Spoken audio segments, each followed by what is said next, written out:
Well, hi there. This is Aurian Archive, and today's stream is going to be about build theory, specifically relating to City of Heroes.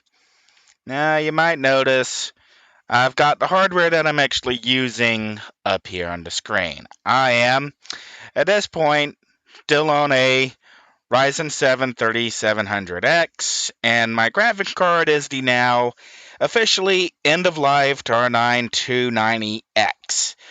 Now, I'm a little bit annoyed at AMD that they managed to go the entire driver lifespan of the R90 290X and never once managed to land and supply a graphics card that had the equivalent performance per watt per dollar that the 290X offered. Now, there's been lots of graphics cards that offered greater performance per watt, but they tended to be a little bit more expensive. And in specific resolutions, the Polaris series, well, let's just be honest here for a second, they weren't really that good. I think what I'm looking for. Yeah, once you got over 1080p, you pretty much ran out uh, whatever Polaris was really capable of. All right. So part of this is sour grapes, and I'm bringing it up because this card is dying. I really don't have any better way to say that. Uh, Hopefully there won't be any glitches. Hopefully I won't have any crashes. But well, if things go wrong, it's because I haven't been able to replace the card. Now, in theory, I do need to give some credit to AMD here in that the uh, 6700 base, which isn't for sale yet, but if it hit at 400 or 399, then it would be the first actual card to offer better performance per resolution per dollar than the R9 290X. But it's not out. It's not. You can't go out and buy one. You can't even go out and buy a 5700 XT. So let's get back to now that we've addressed the hardware and that this may crash on us. What we're actually looking at. What I've got here is a plant dark. So we'll go ahead and clear some of the clutter off. And you see I've got two windows for Mid's Hero Reborn Designer up. And the first thing I'm actually going to do is see whether or not I have a pre-existing build for my Dominator here. So we got our controller builds, hero villain builds, Dominator. Alright, at some point I've done a Dark Dom hold, I've done a Dark Plant sometime last year, so let's bring this up and have a look. Okay, now, because a lot of people who may eventually see this may not understand what's going on here. As I've thought about designing and constructing a build and how to communicate everything that goes into a build, I think it becomes important to address various facets of City of Heroes that, well, a lot of game developers simply haven't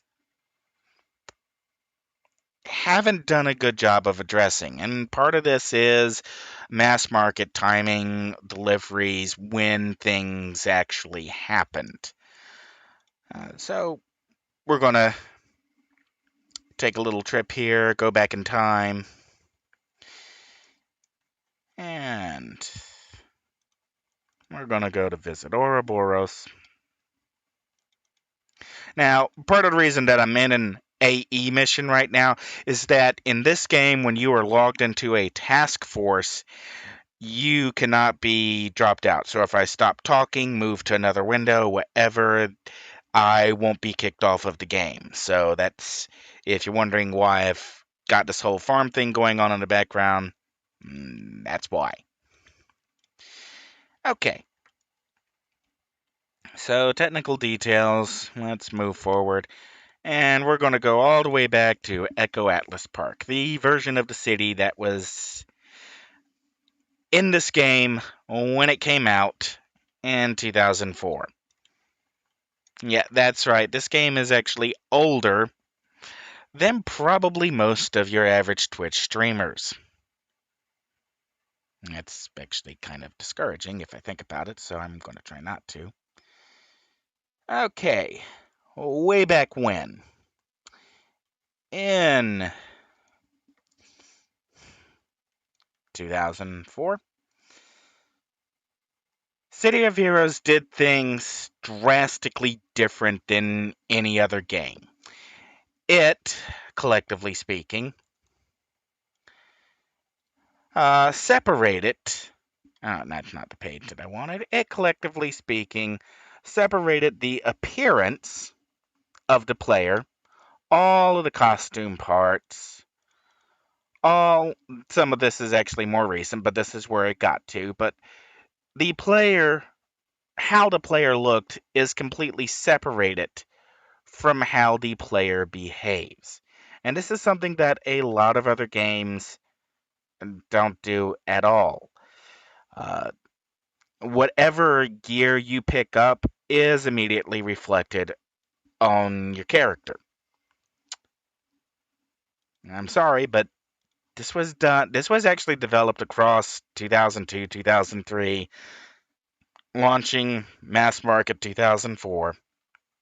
This isn't new. If your game doesn't offer complete separation of character powers and costume parts, and you bind any aspect of how your character looks to their gear or what they can do, you failed game development. You just have. Now, if you want to tie what things happen to your character to a visual appearance, you know, text there. Well, text been there again since 2004. Not new. Uh, this was designed back in a day of single-threaded processors when Pentium 3s were probably the most likely processor that a gamer was going to have. Maybe a K62500, maybe an Athlon 700 megahertz, maybe even an Athlon gigahertz. That's how long ago that separating costume tech from the character has existed. And something else that City of Heroes did way back then is they allowed different enhancements of the powers. For example, here I am a magic origin, and there are various origins for characters: natural, science, technology, magic, uh, mutation. And originally, each of those different aspects of what origin your character was would actually influence your process of going through the game. And this probably would have been quicker. Oh, wait, since I can't get to there for now. We're going to go back to Oro.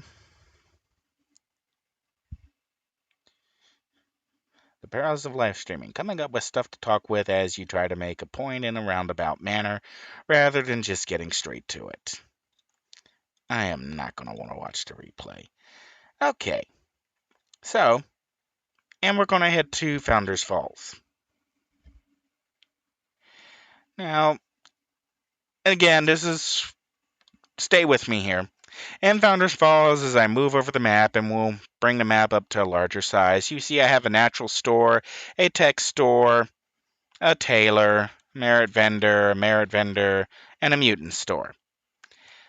So, used to be in the launch game that your origin determined which stores you would go to, and would also determine which contacts you talk to.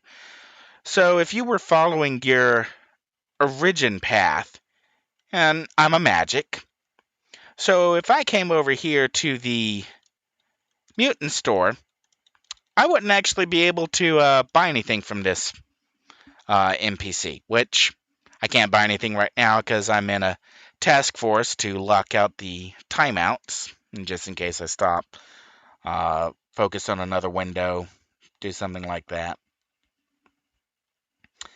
So, City of Heroes did that again, this was all stuff that was there from day one. Costume separation, different enhancements, and the different enhancements do different things. Rest of Hermes here enhances sleep. Neglect of Jewel enhances 2-hit debuff. Swiftness of Jewel enhances fly. Power of Gray enhances endurance reduction.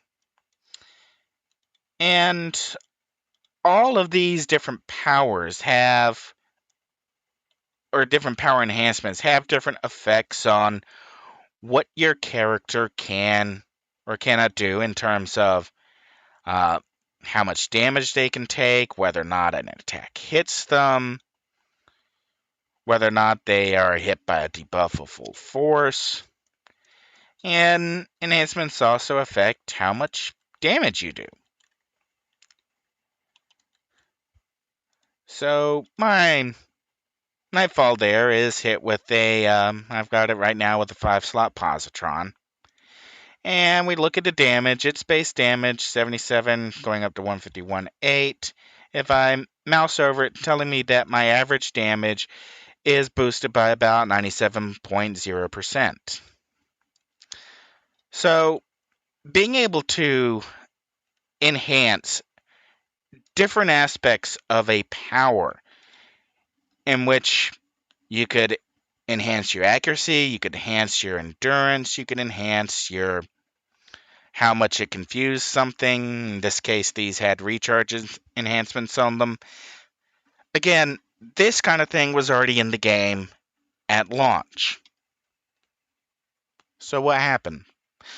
Well, the simple answer is Cryptic Studios. They may have had great vision, but they weren't particularly good at other aspects of game design. When I first encountered City of Heroes, being shown it by an Intel vice president at the time, my comment on the build system was, it's broke. And I'm saying this straight to the face of one of the lead developers at the time. And that was because back then you could slot all 6 of these enhancements with a single type. So you could have, and all of these enhancements would go to maximum effect. So let's say that we'll find a single enhancement here. Do I have one that's... okay, we'll go to the bar. Endurance reduction. This endurance reduction decreases endurance cost by 38.3%. So you could have 6 of those, so 6 times 38.3, and you would have that X amount of endurance reduction for the entire power, or for damage, 36.7% on this enhancement, 6 times 36.7. So that kind of broke the game from the start, because all you'd really have to do to make an ultra powerful or ultra resistant character is just maximize the amount of slots with either damage enhancements and maybe a single accuracy enhancement. If you could wipe the floor with everything that you were faced off against without having to really do anything else, there wasn't a whole lot of point to making a special build. And that led to what the Cryptic developers called enhancement diversification. And that's where, at some point, enhancement buffs started to fall off. And that point is around 94, 90. I'm actually, if I come over here to mid for a second and I hover over this, we'll do build up. We can see that build up gives us idea of our 2-hit would be is 57.52% on this build. Before enhancement diversification, it would have been 70.13%. Going over here, Let's look at Shatter, just to give you an idea of how far this could go.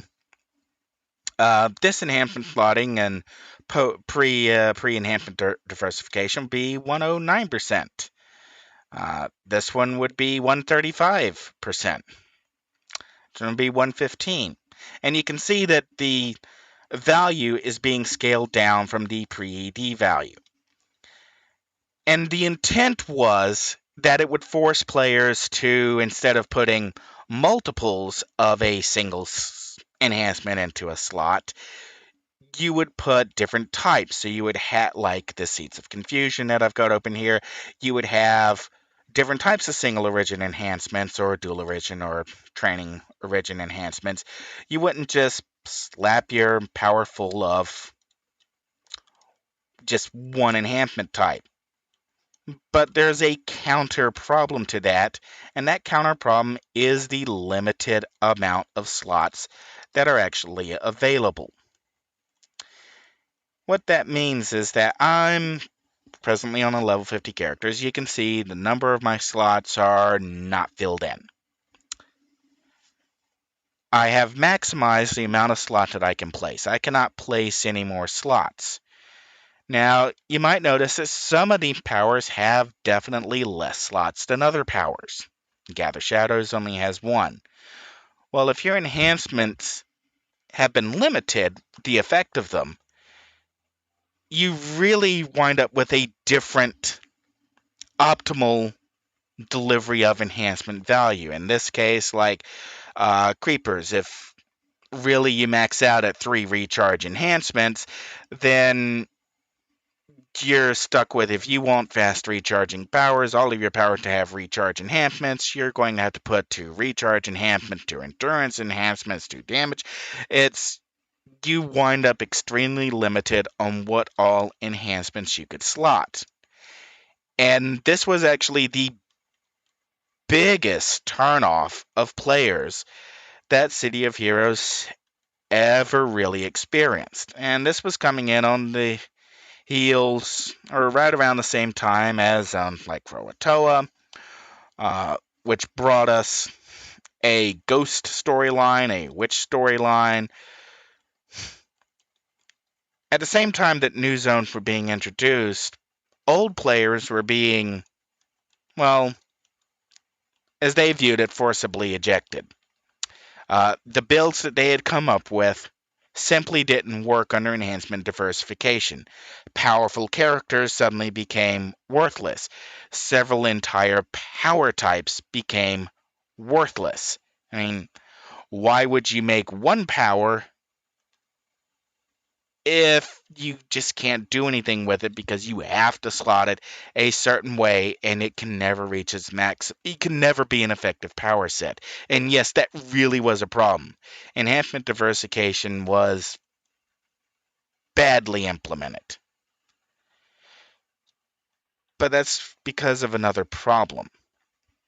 And again, going back to the start of this, where I kind of debated for a while, did I just want to talk about build theory, or did I want to go into the why of build theory? And that's really where I've been going this whole time, is why things are like they are in City of Heroes in today's game, what Cryptic and then Paragon Studios didn't do, and how that affects game development going forward. Now, there's two really sources for why I'm doing this now. First, a couple weeks ago, I jumped down the Homecoming developers' throats when they made a dead wrong decision on how to approach Stalker development. And I've literally done hundreds, if not thousands, of builds by now. There's probably nobody out there that knows the City of Hero power system, how it works, how it interacts, how enhancements actually function, what the system actually does on a player level. There's nobody out. There's nobody better than me. Flat stop. That's not an argument. That's just stated fact. And a lot of that's been trial and error. That's, if there's a mistake out there to make, believe me, I've made it. And on top of, so I jumped down the Homecoming developers' throats, just and slapped a metaphorical brick wall in front of them and said, "No, you don't know what you're doing." And little while after that, El Shive started running a series of comics about how game development kind of ignores some particular issues of character development. And the why of it, why certain things are certain ways, really matter. Is in designing a build for this plant dark dominator, I have to have an idea of, well, what do I want to build to do? Well, why do I want to build to do that? Well, why is it important that the build do that function? And to do that, we have to step back in time and think about where Paragon Studios, where the developers who pull out a Cryptic, where they just did not innovate, even though they had the talent and the capability. And more importantly, why didn't Cryptic do some of this stuff in the first place? Why does Cryptic keep making the same development mistakes over and over and over? I mean, how could you make City of Heroes then make Champions Online, which was a worse game by every single determinable metric?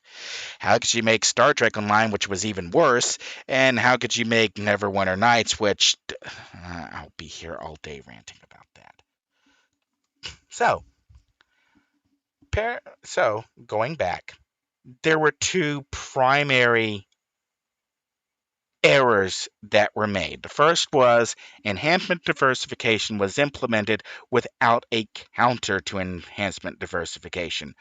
There was no method when ED hit that would allow the player to get around the limitations of enhancement diversification. There was no meta game, no additional game, no other functions. It was just a flat global nerf to all players, to all characters, to everything. But a few years later, after spending way too long in development, Invention Origin enhancements were finally introduced. And that's where things start to get a little complicated. Because the invention system has several different moving components to it. On the base end, you have standard recipes and enhancements that replace single origin enhancements. Now, I have a level 53 endurance reduction down here. So we're going to go find an endurance reduction, level 50. And as I mouse over the level 50 here, you can see that it reduces endurance cost by 42.4%. The level 53 single origin enhancement only does endurance reduction cost by 38.3%. So what this meant is that if you were just using crafted invention enhancements, you would be more powerful than a single origin build, or would you? Well, you can't use you can list level 50 here. If I was level lower, wouldn't be certain level lower, wouldn't be able to slot it. Can't really combine it. And if you combined 3 of these, or you got a however the system wound up working, I think it was you could do 53 plus plus, so 3 level 53 single origin enhancements combined together. May not be, don't think I have the ones to do it. But if I do I have to actually be slotted. So we'll go ahead and do it. Okay, do that. Okay, it's not going to let me do that. Check this. Okay. Been a long time since I used single origin, so wasn't really sure how that was going to work. So there are some circumstances where slotting a single origin, or in most circumstances, slotting in crafted invention enhancement would give you a stronger build than slotting single origins.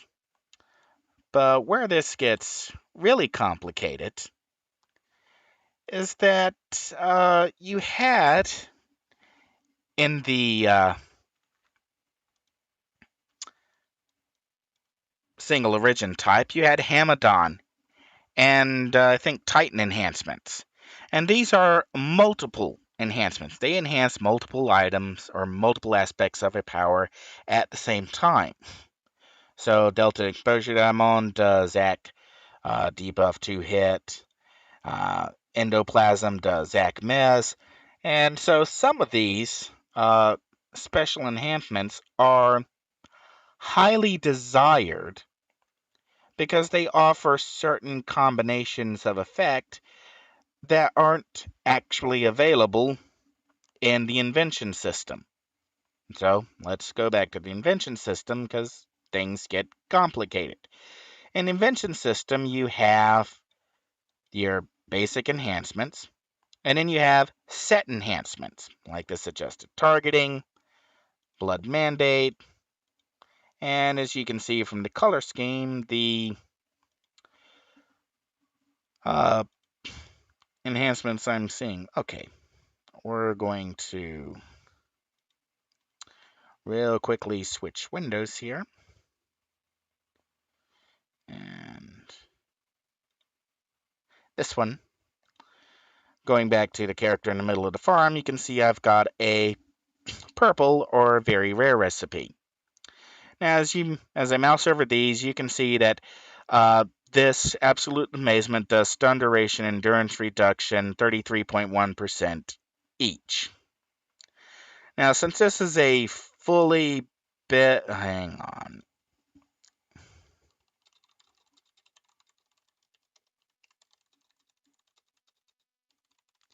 Sorry, dealing with a question. Another question. Okay, where was I? All right, so I was looking at the tanker, and since she's got a full build going, well, partially, you can see that some of her powers are hit with +5 enhancement boosters. And this boosts the relative power level of the enhancement, same thing as combining a single origin enhancement. So again, let's going back here, combining enhancements in the game, different types of enhancements with multiple different uh, buff amounts. All of that was back in the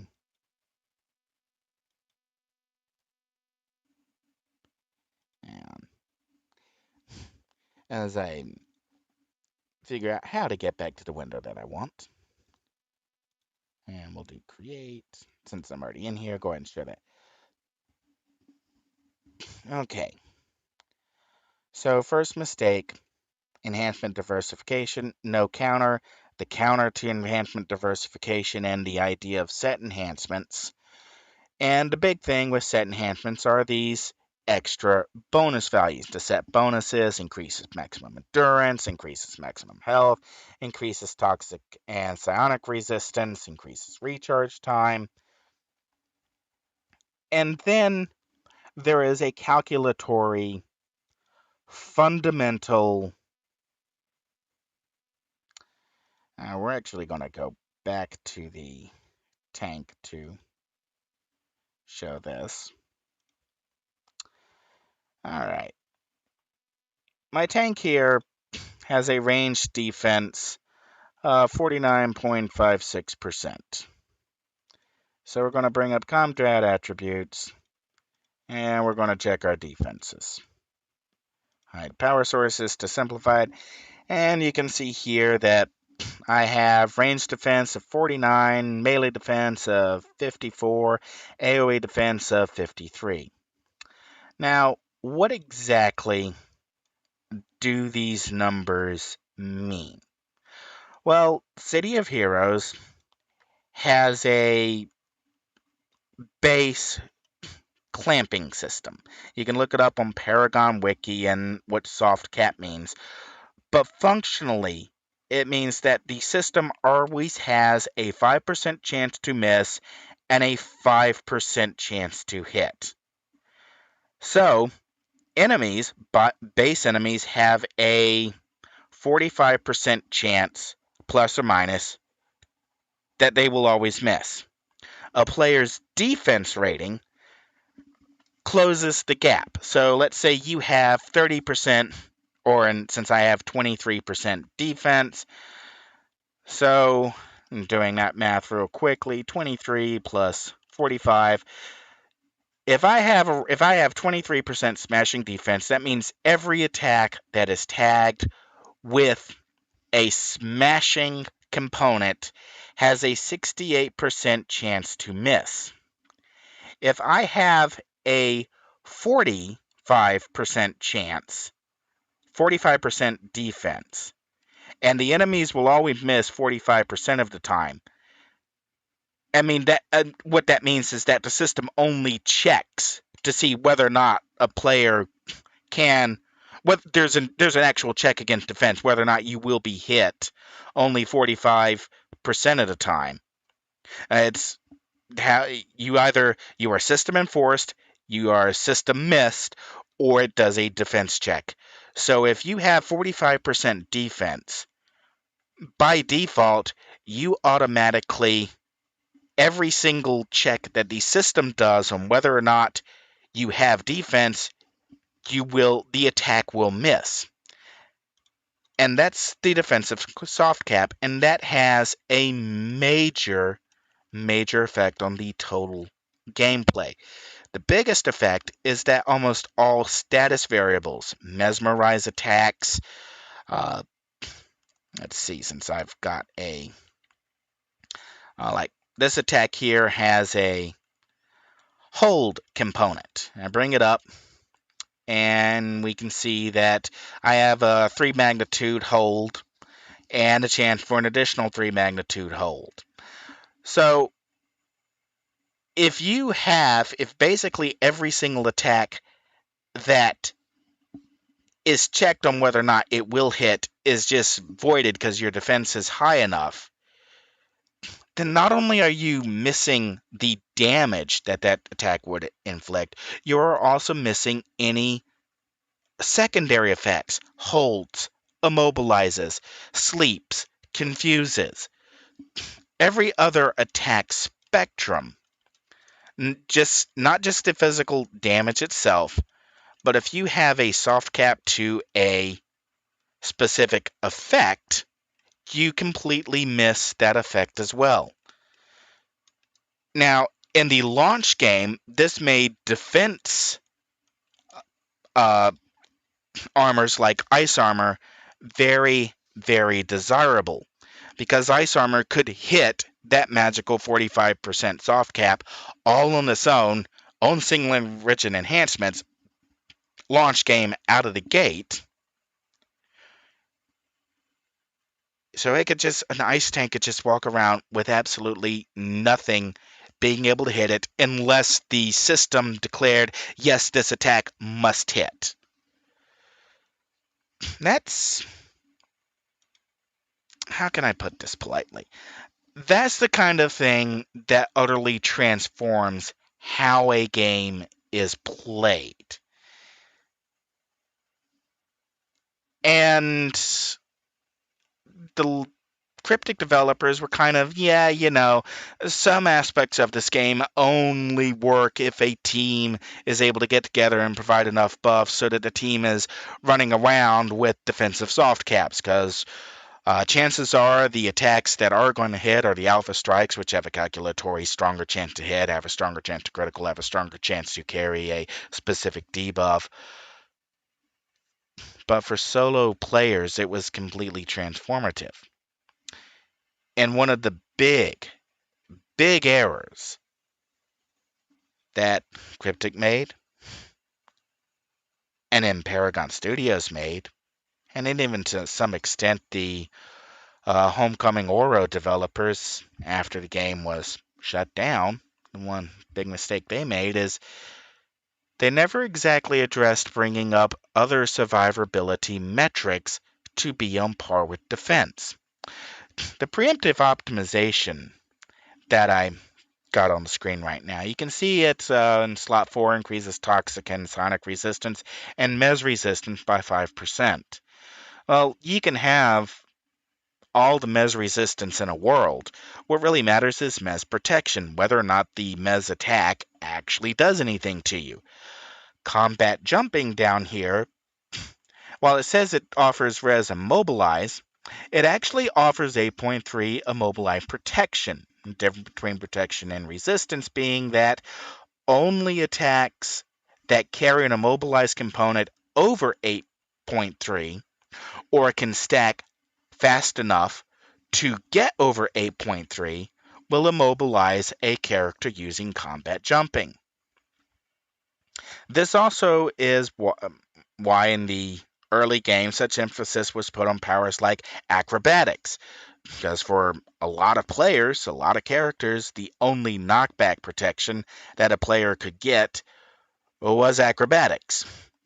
And being knocked back in this game doesn't just move you away from your target, it also prevents you from being able to use any powers. This kind of, not so bad if you're a ranged player who can, you know, run around. And since I've got some ranged attacks here, and let's go find something to shoot at, since I've got both ranged and melee. None of them can knock me back, I don't think, but, if you're a ranged character and you get knocked away, you just get back up and you launch a ranged strike. But if you're a melee character, and we'll back up here so you can, and we'll cue this power up. So you have to be in a certain distance before the attack will animate and execute. So if you are a melee character and you have melee powers and you have been knocked back, you now have to reclose the gap before you can reuse your powers. And very, very early on in the IO system, that was actually one of the very quick holes that the live devs were. Paragon actually did a little bit more on this front, but Cryptic was very quick to add, and that you had knockback protection in the resist set. You actually had knockback protection. Let's go back to the resist power. You had knockback protection that was added to various PvP powers as a set bonus. You had in Karma and Defense, you had another knockback protection. In melee powers, melee powers, I want AoE. Do I have an AoE melee? Yes, I do. No, wait, there we are. Crowd control. Alright, melee powers, PvP, Fury, Gladiator, Pump 3, knockback protection. And knockback protection is also found in an event enhancement by Paragon, Overwhelming Force, Slot 6, or Pump 6, knockback protection, knockup. Knockback protection is also found in Travel Powers, where you have Blessing of the Zephyr, knockback protection. So, Paragon and Cryptic both implemented numerous methods of allowing players to combat across a variety of builds, not being able to withstand getting knocked around by minions. But that's not all that the invention system can do. You don't just have knock powers. One of the changes implemented by the Homecoming Oro devs is sudden acceleration, which gives an IO knockback to knockdown enhancement, and this changes all powers that cause knockback on the part of the player to do knockdown instead. It also does it at a higher rate. So I'm going to go in here and we're going to bring up the last Warshade build that I'm working on.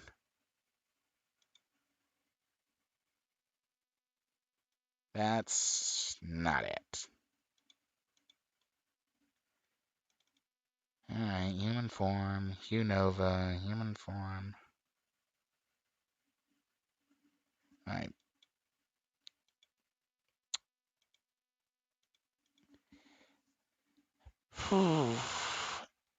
Not sure which one is... Okay, that looked to be like the last one that I actually worked on.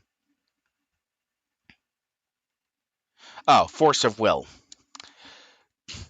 In this is a Warshade build that I would call playable. It gets to melee, 47.22% defense, so against any system level check that looking for a is this attack melee? Can it be missed? Well, you missed. And it has, as kind of expected, capped resist. This is where I point out that a specific mire does not appear to be, no, Eclipse. Yeah, Eclipse is only at 1. Yeah, if I take Eclipse up to a couple of different enemies, that number will skyrocket. Alright.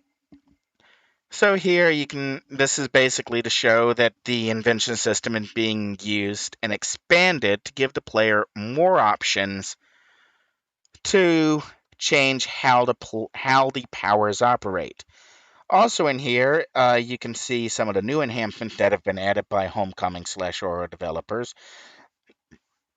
in which other stat boosting procs, in this case an increased run speed, have been added to a wider range of enhancements rather than just defense and Gift of the Ancients run speed plus 7.5%. And this is a key thing that the Homecoming Oro devs have done that, well, the live developers didn't do.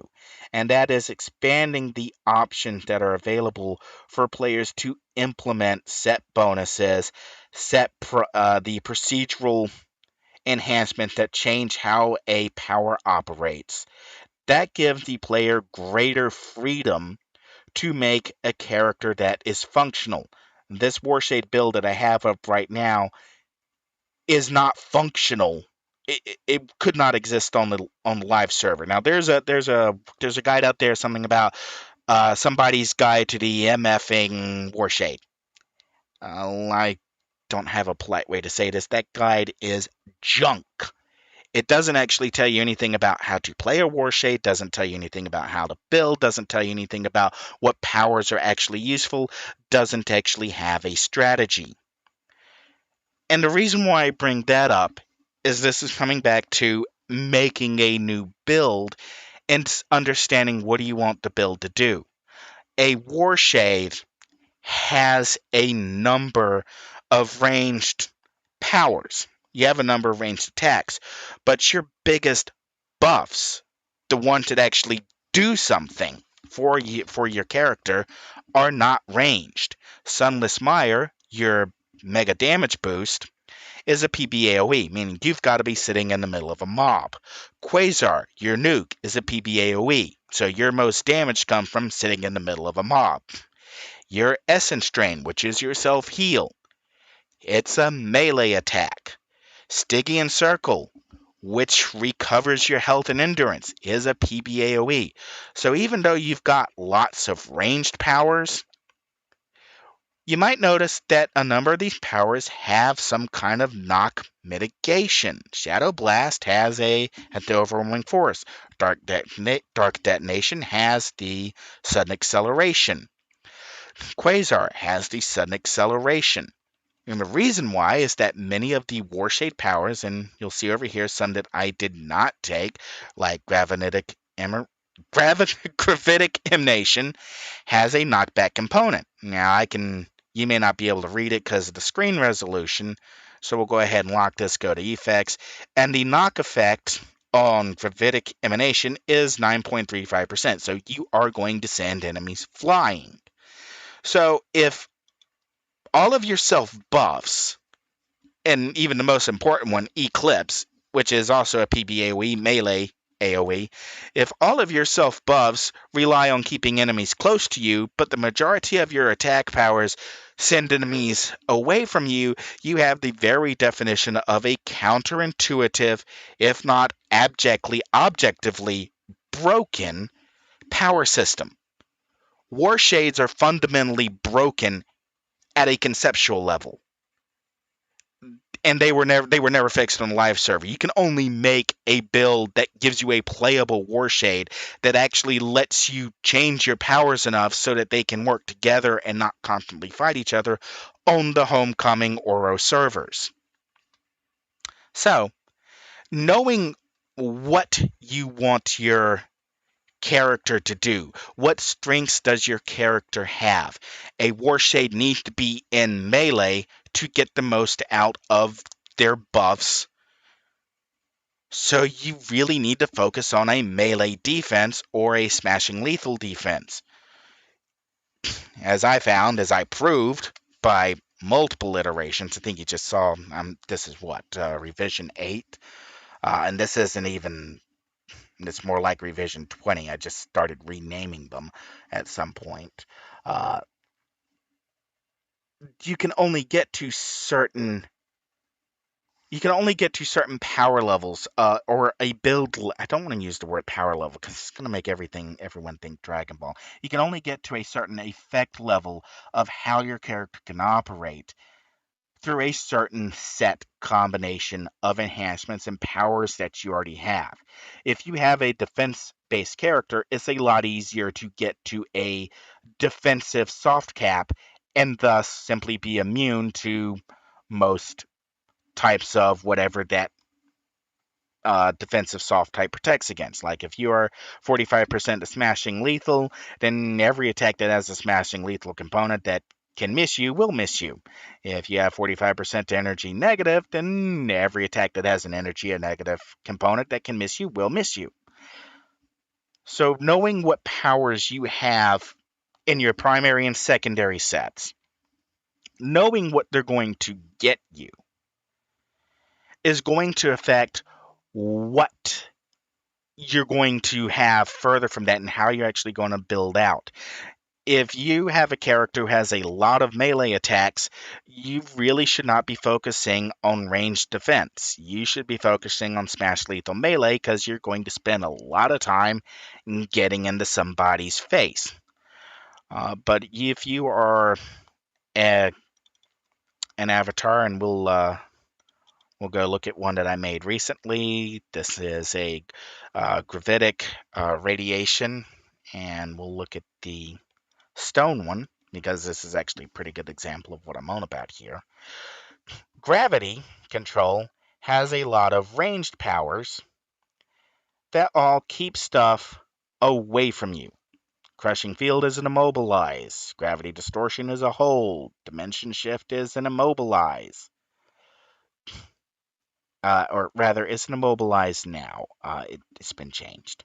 The whole intangible thing just another example of not working out. And while I'm in here, I'm going to go ahead and just change that to a immobilize endurance while I'm thinking about it. All right. And, okay, being under totals, you might notice here that I have 45% range defense. So any attack that can miss me at range will miss me. So if I have a power like flight that lets me get up and above the enemies, or if I can just keep the enemies away from me, then I can pretty much attack with impunity. And some of you might already be going, hang on, you just said you have ranged defense, you have ranged powers. Why is Seismic Smash over here? Because there's actually a workaround to that. And that gravity control has a number of debuffs. You have a ranged minus damage and minus resistance. Radiation infection gives you minus defense, minus 2 hit. Lingering radiation gives you a speed down and a massive recharge debuff on enemies that are hit. So if you combine the debuffs that you got, say with like Wormhole, which has a stun component in Disorient, with, say, a power like Fissure that also has a Disorient component, you could Wormhole a bunch of enemies right up close to you, hit them with Fissure to stack some stun, and rush in and use a massively damaging, in this case, 260. The damage on Seismic Smash is calculated 267 damage. Just to give you an idea here, we're going to go to our next most powerful attack, which is Propel. And Propel, which is a primary power, not a tertiary power, and using the primary power damage components, does 191.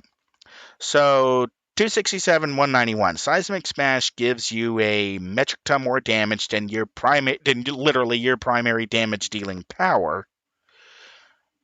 And with the good build, and you have Choking Cloud, which gives you a faux hold when you're in close, you can get in close with an archetype that is designed to attack from range and pull off a devastating up close attack. And another part of the build theory here is I've also got Speed of Sound, which is a new experimentation power. Speed of Sound also gives you a teleport. So you can jaunt in, do your Wormhole, do your Fissure, and then you can jaunt out. So you can get in and out of battle really quickly. So keeping all of those components in mind, what are your strengths? What are your weaknesses? How can you counter this? How can you counter that? You can come up with a build where you can very potentially have a power that is completely outside of what your character is supposed to do, and you can still make it work. And that's really why build theory matters. It's determining, well, what's the intent here? What do I want to have happen? So, to recap, first mistake Cryptic made is they implemented enhancement diversification without a counter. Second mistake, when the IO system was introduced, it was fairly limited and fairly hard to get a hold of. And this is complicated by Cryptic and Emparagon absolutely refused to expand the effects of what the enhancement system was capable of. There's been a lot of work done by the Homecoming Oro devs to figure out what different ways enhancements can actually be used to affect what happens with the player, or what can be added through set bonuses that may not be readily apparent. And you have some examples where Paragon Studios been playing around with this with the recharge intensive 2-hit debuffs, where this is a level 30 set, so this is something you could conceivably use in the mid game with a fresh character, and you have a very powerful recharge time and a very powerful defense ranged for going deep on a very low level set. And this is the kind of thing that Paragon Studio should have doubled down, tripled down, quadrupled down, just gone whole hog on, and separating and giving players different options. And there's another one in here that's always been a bone in contention. In a lot of the builds you may see me bring up, hasten is in them. And that is because there is no power in the game that gives the same kind of benefit that hasten does. And this is very critical. I'm going back to my Dominator over here. This is very critical in Dominators because Dominators have a power called Domination. Domination doubles the Mez effect of any power that a Dominator has. And if I check the detailed info, we see that its recharge time is 3 minutes 20 seconds. I cannot add any recharge enhancements to this power. So my entire and I know how we're going to show this. We're going to go to Windows. We're going to do, I want beta features. Where is it? Was it in general? Miscellaneous? Graphics and audio? I know it's in here somewhere. User interface. The kind of things you don't think about until you actually get to them, chat. Timestamp, powers. Power reach charge indicator, bottom. Okay, I do have it turned on. So let's go find somebody to smack real quickly. All right. And now we'll have a recharge timer come up 3 seconds. Now I'm just going to go out here and we're going to build up domination real quickly. Or in case of this character, maybe very slowly.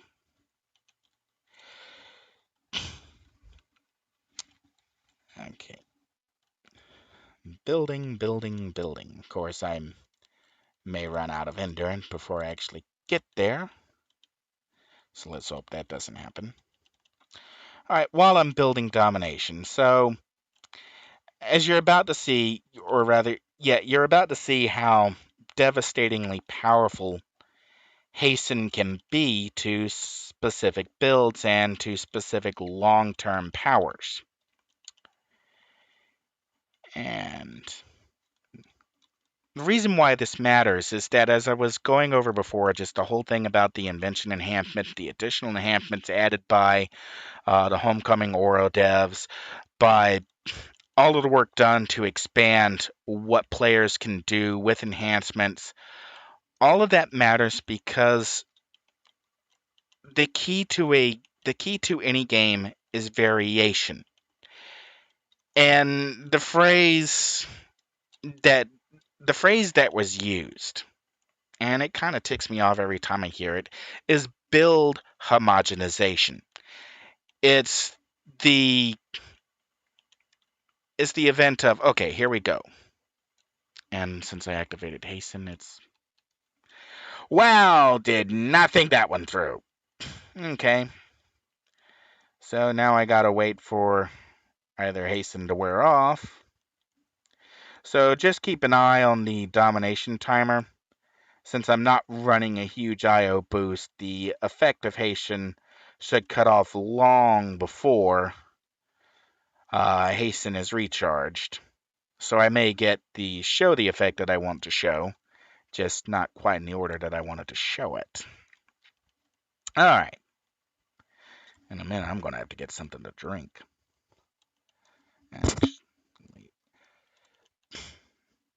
Okay. Okay, there we go. You may have just noticed that my domination timer just jumped from like 30 seconds to like 40 or so seconds. And that was the effect of hasten wearing off. And we'll see if it comes back up. If it'll recharge in time. Not sure if it will or if it won't.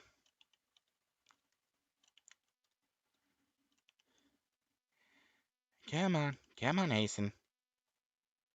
Come on, domination. And no.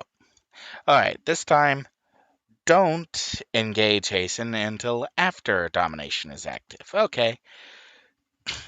We'll take a look at the jump from a different way.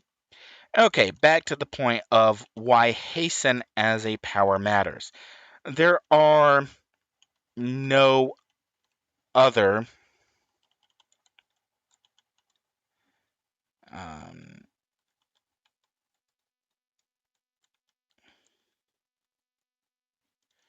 sorry, another question.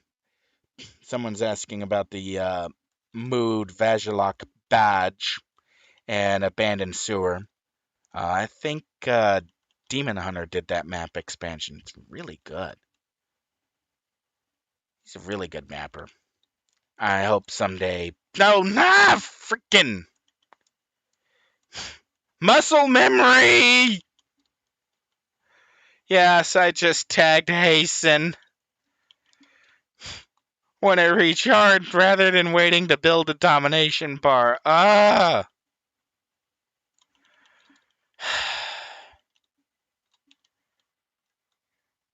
You can. It's gonna be so annoying. I should have just moved Hasten to a completely different. I'm actually gonna do that now. All right. So keeping an eye on the domination timer, and maybe this time, since I'm looking for it, we'll see the jump happen again.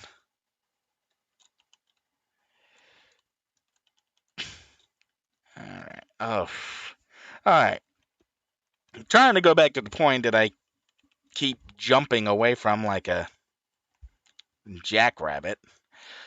The thing is, with long duration powers, hasten is the only way to either bring them perma, which means that you cast the same power as soon as it comes up again. So something like domination, getting domination perma, where as soon as domination runs out, you can trigger it again, is incredibly important to a dominator, because that's how you,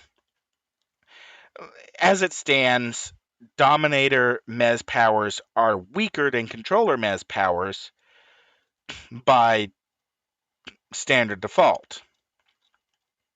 Okay, up in the top, hasten firing out, so we're down to 5 seconds. 4, 3, 2, 1.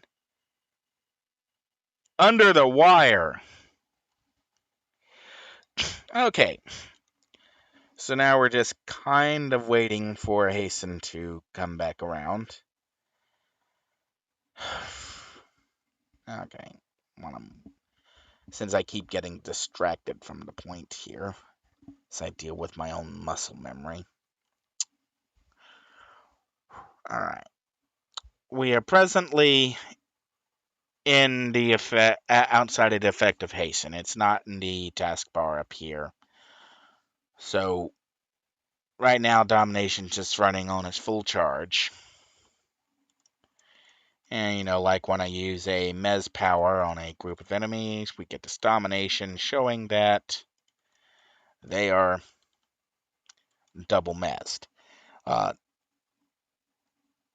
And with domination up, a dominator has stronger control powers than a controller. With domination down, a dominator has less control than a controller.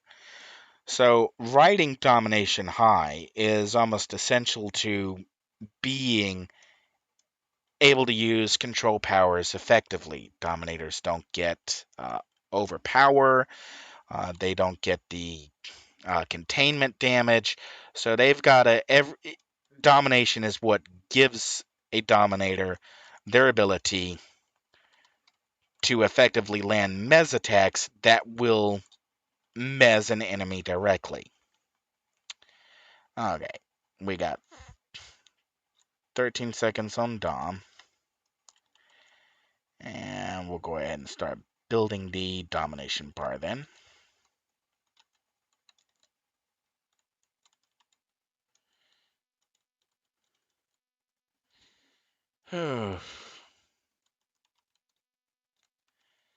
So annoying.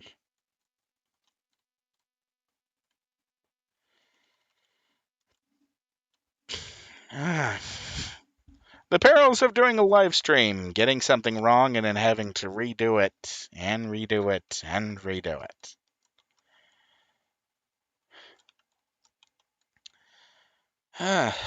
I assume that somebody who's likes beating their head against a brick wall is going to be enjoying this. Not so much. Talking, talking, talking. And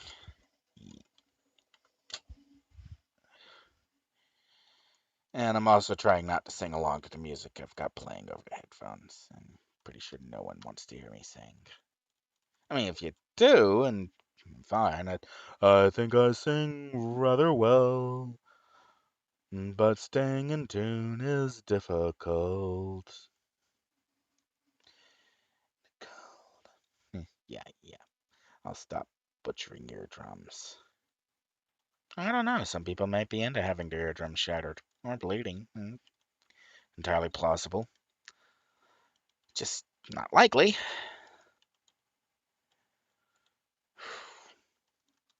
Yeah.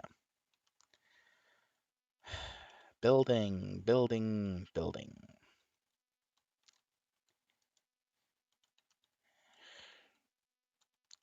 Almost there. Okay. Domination triggered. Alright, I've got a time of 155, 154, 150, and now I'm going to trigger a hasten. 116. 150 to 116 with the press of a single power. That is the power that hasten brings to the table. And both Cryptic and Imperagon refused to add any other power like hasten to the game. There is nothing in the pool powers, no other power that does what hasten does at the level that hasten does it. You can build. I'm just going to go over here back to the build that I got up since this is a high recharge build. And it's high recharge build because this is intended to push perma accelerate metabolism. And at 108.4 seconds with a duration of 120 seconds, this is well into permanent accelerate metabolism. Now, for anyone who's played on live server, played on Homecoming, and has run with the radiation emission, you might have an idea of just how game changing having long term powers being perma can be. So we're going to. I have no idea if this is. I'm going to. Let's make sure that this actually displays like I think it will display. Set some bonuses. Okay. No, I'm going to have to actually manually add this. Okay, give me a second while I add this window. Totals. Create new.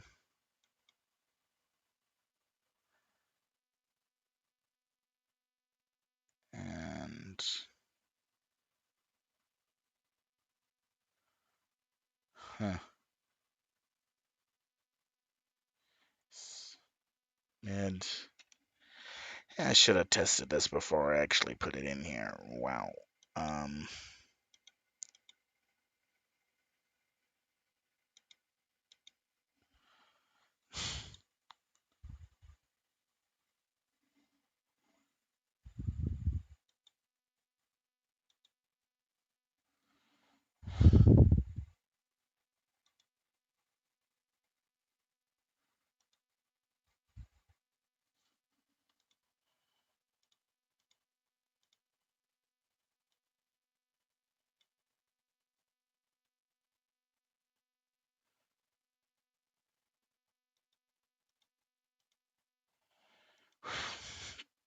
yeah, I know. Just dead air.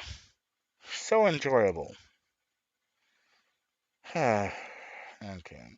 Sorry, I really should have figured out how to.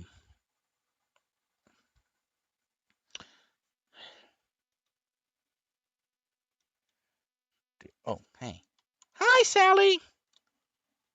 Bye, Sally.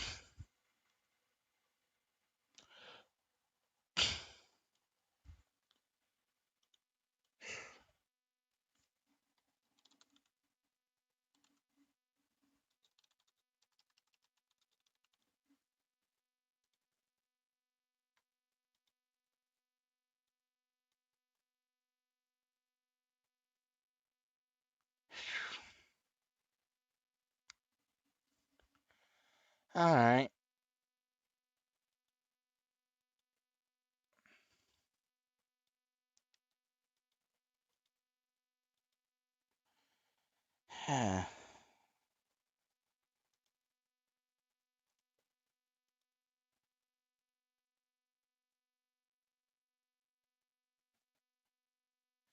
Yeah, the only way I can think of to capture it is to do a display capture, but I really don't want to capture the entire display because that's going to be ugly. Okay, can I dock this? Actually, that's a good question. Can I dock it? Yeah.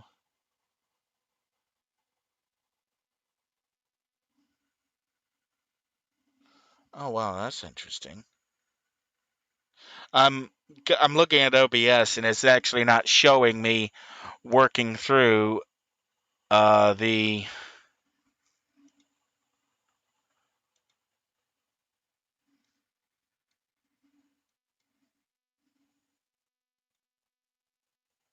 Huh.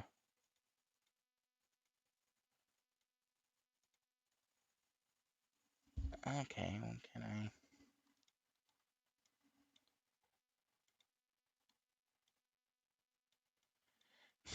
What I'm trying to do is I'm trying to dock the global totals.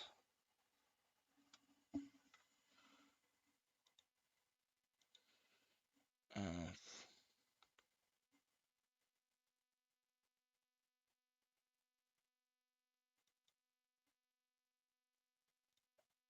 okay, that wasn't quite.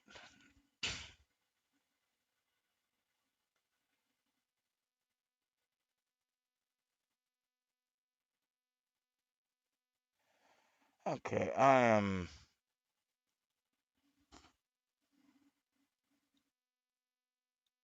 not sure how OBS, if I can get OBS to track additional child windows.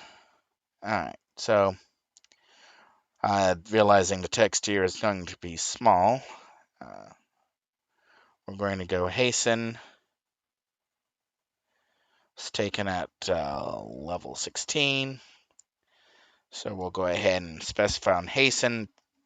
Now you can see on hasten that right now I have 115.9 out and a duration of 120. So this is perma hasten. If I turn hasten off, it's now 141 over 120. So let's go back and look at accelerate metabolism. Accelerate metabolism with hasten off is 132 over 120.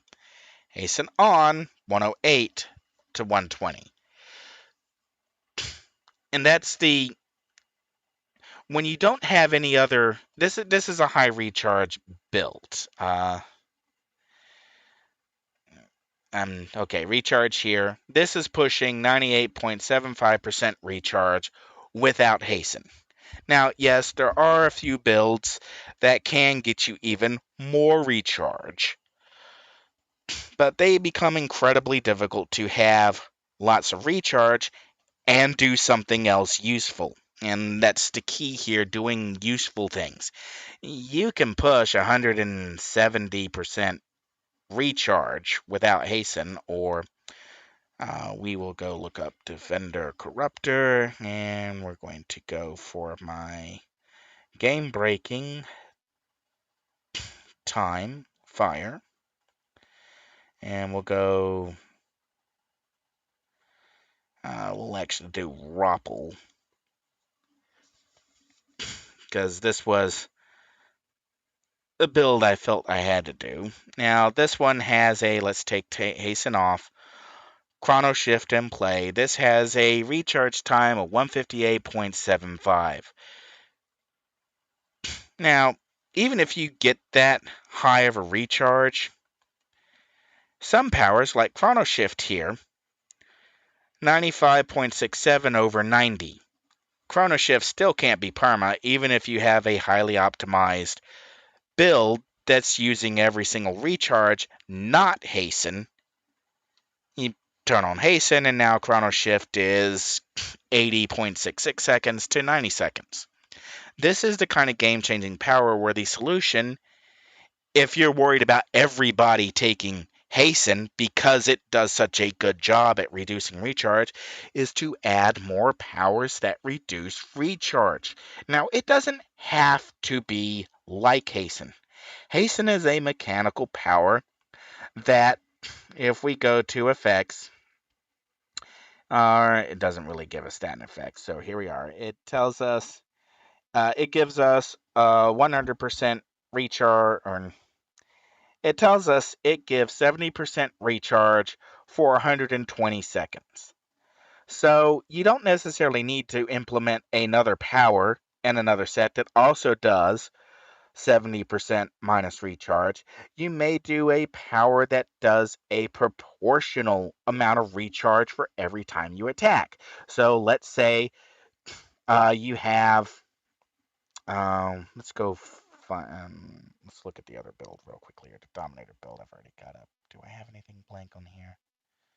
Okay, I'm looking for a build that I have something blank on. So we're going to go back to the uh, stone that I just did, because I think I had a blank speed experimentation. No, I didn't have a blank on there. Uh,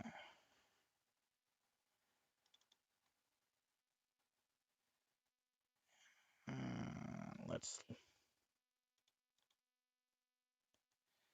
yeah, let's look at this. Electrical beam affinity. Sorcery leadership. Okay, that one's locked as well. Okay, we're going to go look at a sentinel then. And we'll open the sonic attack like armor.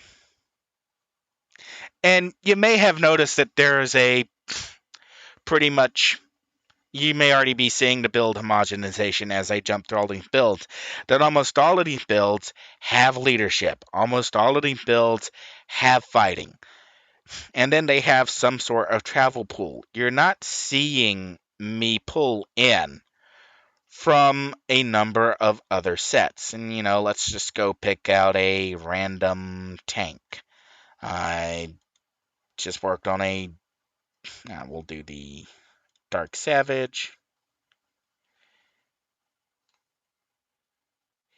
And, okay, again here, we see fighting pool, we see the leadership pool, we see leaping and combat jumping, and we see force of will again. And that's the problem with build homogenization. When you have specific effects that are only available in specific power sets, and taking those specific power sets is the only way to get that specific effect, newsflash, everybody's going to go for that specific combination because that's the combination that works. You don't get rid of build homogenization by digging your paws in and saying, we're not going to add any more enhancements, or we're not going to add any more pool powers, or we're not going to do anything like hasten, or we're not going to do anything like combat jumping, or we're not going to do anything like maneuvers, or we're not going to do anything like. You don't tell people what you're not going to do. You say, well, what can we do differently? And that's what's really happened with the Homecoming Oro devs: Force of Will, Experimentation, Sorcery, and those are the only three that I remember off the top of my head, as I'm still searching for a build that doesn't. Oh, I know. I can just go look at an Arachnos, because Force of Will, Fighting, Presence, Speed. Okay, here's one where I have Presence.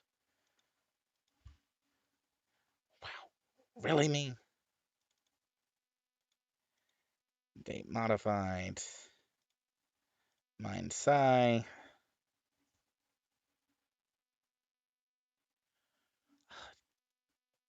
Seriously, am I going to have to.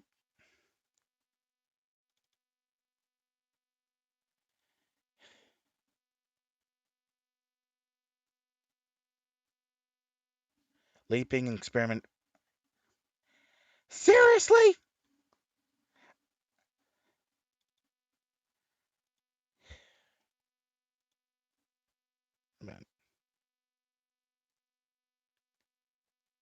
Speed, leaping. Okay, finally, here's one that doesn't have a pool already accounted for. So, experimentation, force of will, sorcery.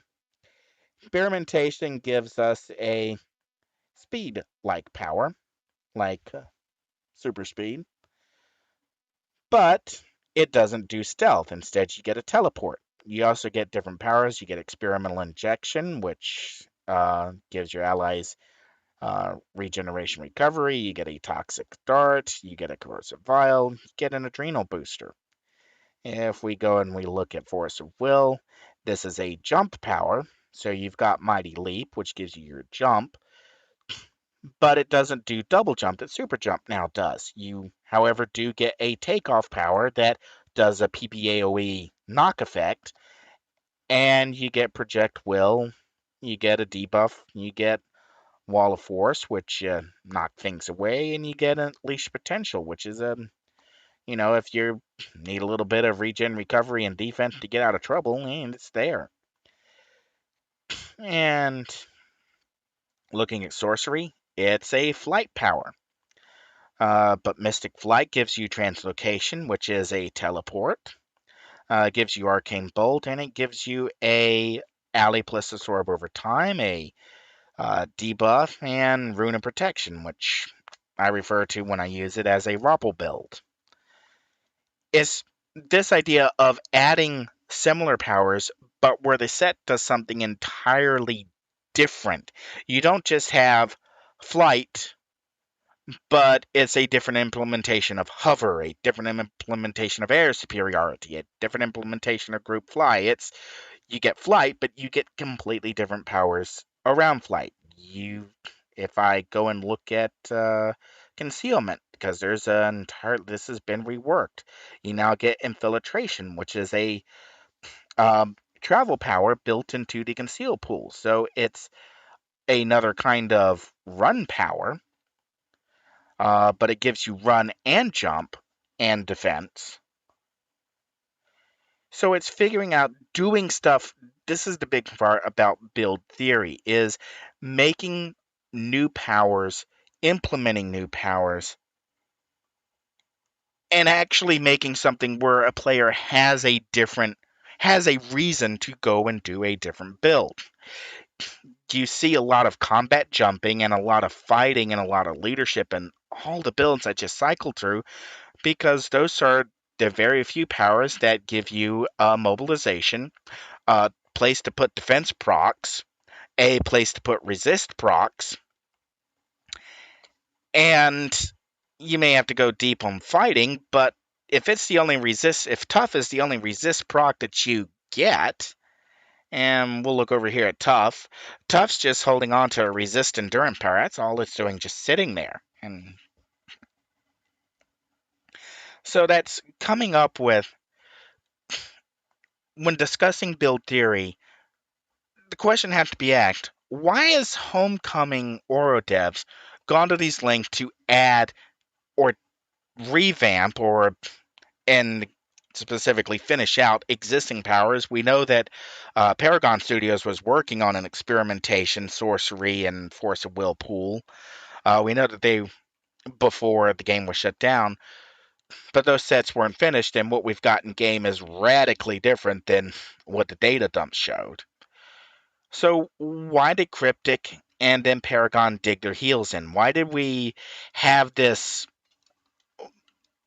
Why did we have a failure to add additional options to how players can achieve effects in game? Why are so many effects more prevalent? Wow, man. Why are so many effects so much more prevalent or relevant to what the character is supposed to achieve over others? And going back to an earlier point here, looking at the Mez protection versus Mez resistance, and soft caps defense versus resist. I did the calculations a few years back, and I came to the conclusion that the Homecoming Oro devs could triple the enhancement values of everything but defense in the IO sets. They could every single value, just triple it. Like where it says increase maximum endurance by 1.8%, make that count 1.8 times 3, make that 5.4%, where it says 10% regeneration, make it 30% regeneration. Okay, we'll deal with recharge time in a second, but all of the non-defense, non-recharge time, triple all of those. If every single set was tripled, the effect was just flat triple, just you log in and every effect that you had that was not recharge and was not defense was tripled, it would not improve your survivability.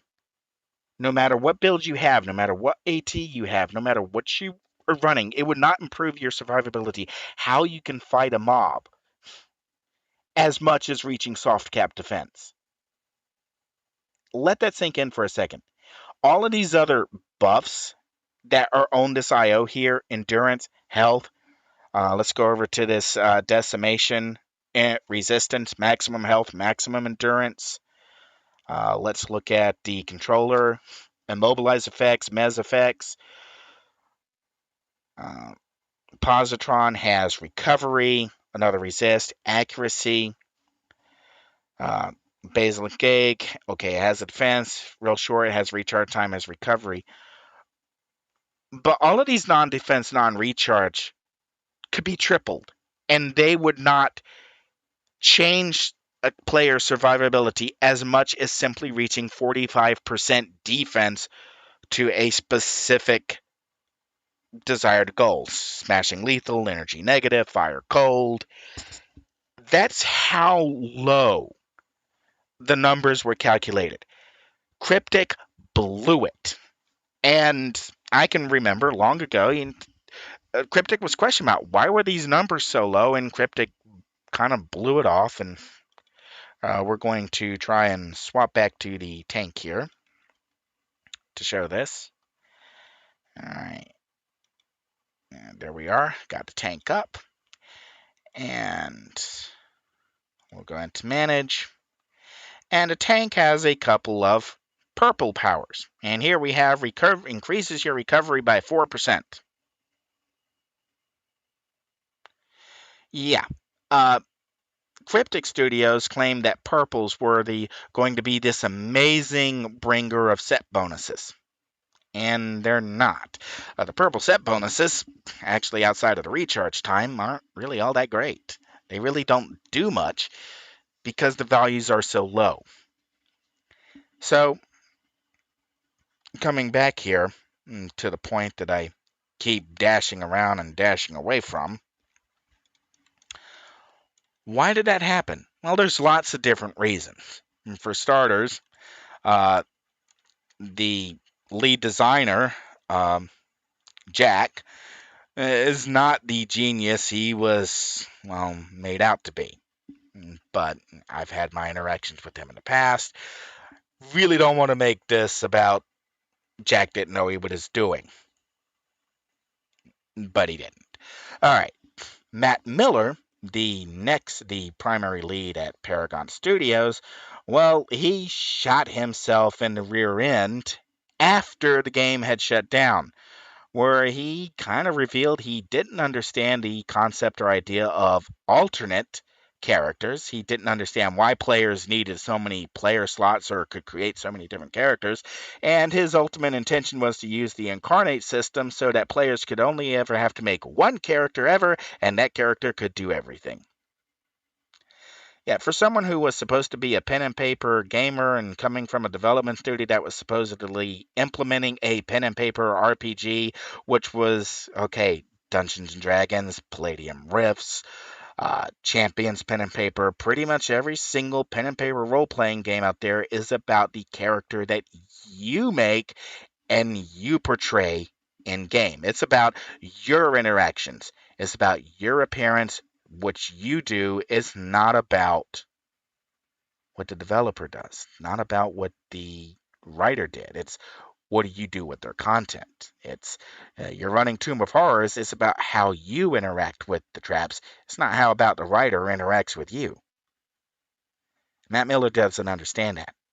He still doesn't. I've never seen him retract, apologize for, or come out and say, you know what, those statements I made on All Titus, I was completely wrong, and I'm sorry, I shouldn't have said that. Didn't know what I was thinking. He's never done that. He hasn't. So sorry, if you're employing Matt Miller right now in any kind of design capacity, you've made an awful hiring decision. You just have. All right. So bringing this back. Now, I don't want to throw Jack or Matt under a bus entirely because we do know that there are additional factors, such as Cryptic and Paragon Studios weren't actually allowed to have a database manager. That's right, a game that you're looking at that's heavily reliant on databases for pretty much everything from the auction house to the player's inventory to the more player inventory to the what enhancements do you have slotted. Neither Cryptic nor Paragon actually had a database expert. Any database work had to go through the publisher, whose offices were in a completely different city. If you're thinking that seems a little messed up, you're right. It's a lot messed up.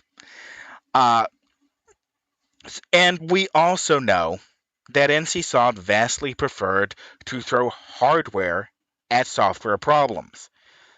It's if you've paid any attention to the Homecoming Horror devs, some of them have talked openly about how uh, there are numerous aspects of City of Heroes that kind of assume massive amounts of server hardware.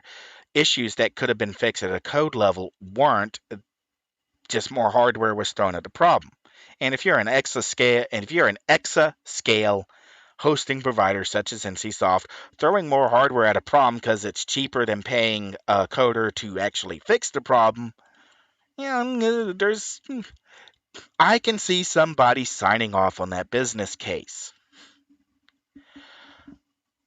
It just wasn't the right move to make. A lot of the work the Homecoming Oro devs have done hasn't just been to make City of Heroes keep running on more recent editions of Windows and changing OpenGlide drivers and the depreciation of OpenGL and the adoption of Vulkan and Vulkan over DirectX and DirectX over Vulkan, all of the back end work to just keep the game existing as a playable game has been merged with having to figure out how Cryptic and Paragon Studios did what they did with limited staff, limited budget, not a whole lot of documentation, a lot of contract coders just coming in for like 6 months, doing a hit job, and then leaving for another job. That City of Heroes succeeded at all is a miracle. That has succeeded despite a lead developer multiple lead developers who really didn't have a handle on what they were making or why they were making it, refused to take simple, easy steps to break what they said were problems. And I've heard Paragon devs say build homogenization is an issue. Well, if it's an issue, add more enhancements, add more powers, give us more options. If my only option to get ranged defense is the specific set of powers, oh, guess what? That's what I'm going to do because that's the only way to get that effect. And as I said, I ran the calculations. There's no other way to get the same kind of survivability, the same kind of player capability through any other method but defense. So if that's the most optimum scenario that I can reach, that's the one I have to go for because that's the one that works. Either give me options, change things, be willing to say, you know what, we lowball those numbers. We're going to triple them. We're going to add more enhancements. We're going to add a pool power that every time you attack, it just lops 10% off your global recharge value. So if you keep attacking, uh, you'll uh, you'll just lower your global recharge. And so every time, if you've got a long recharge power, just knock 10% off that recharge timer each time you attack. So if you're like a brute or a scrapper or a tank, that's a really good way to approach giving them a recharge debuff. Another one might be however many toggles you got up. Let's say a pool power that increases your endurance modification by your global endurance discount as you have more toggles. That would really benefit power sets like radiation emission. If you had a pool power that the more toggles you got out, the less endurance cost you take, or more, or combine it, more toggles you have going, it decreases your recharge timer. That's another way of implementing a pool power that does something completely different, reliant on what the player's doing. That's not a raw copy of hasten. There's ways to do that. Okay. As you can probably hear by now, my throat is drying out. My voice is getting a little drier. So I'm going to call that stream at here. And we'll pick this up later when my voice has recovered, which probably will be tomorrow or a week from now.